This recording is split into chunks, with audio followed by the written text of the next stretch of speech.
আমার আদরের পেট মোটা গুলোমুলো ছেলেটা দেখছি প্রেম করতে শিখে গেছে। আমার ছেলে রাস্তাঘাটে এসে এরকম একটা রাস্তাঘাটের মেয়ের সাথে প্রেম করছিস? এই মেয়ে, ডাকো তোমার মাকে, এক্ষুনি ডাকো। আপনার এত বড় সাহস, আপনি আমার মেয়েকে বকেছেন? খামোশ!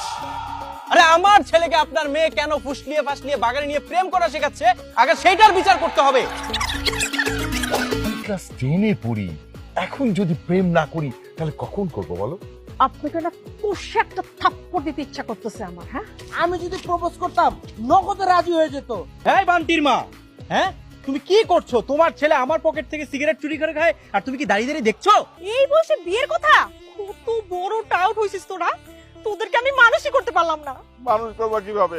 তুমি তো সবসময় বলো যে আমরা নাকি বাদর হয়ে গেছি। কিরে বান্টি, এতক্ষণে তুই এটা বাইর করলি? আব্বার পকেট থেকে বাইরে দিছি সকালে, টের পাই। আর টের পাইলেও সমস্যা নাই, আব্বাই মনে করবো বড় ভাইয়া নিছে। সত্যি করে বলো যে আমার পকেট থেকে কতগুলো সিগারেট চুরি করেছো, তা না হলে কিন্তু পিটিয়ে তোমার পাছা আমি লাল করে ফেলবো। বান্টি কি তোমাকে কিছু বলেছে? হ্যাঁ, বান্টি ভাই আমাকে না আই লাভ ইউ বলছে পামির ভাই। ওরা বিয়ে করে বিরাট বড় অপরাধ করেছে।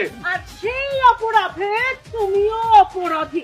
কেন মা, তুই আবার মামলা করতে যাবি কেন? কি হয়েছে তোর? আপু, জুলফিকার দন্তল আমাকে ভুলিয়ে বালিয়ে বিয়ে করে ফেলেছে। হায় হায় রে, আমাকে তো পাগল বানিয়ে ফেলবে রে। আমার বড় ছেলে, আমার ছোট ছেলে, আমার মেয়ে সবাই বিয়ে করে ফেলেছে, আমি তো পাগল হয়ে যাবো রে। এই ধর, ওদের কাছে পিটা করে ধর, ধর, এই ধর।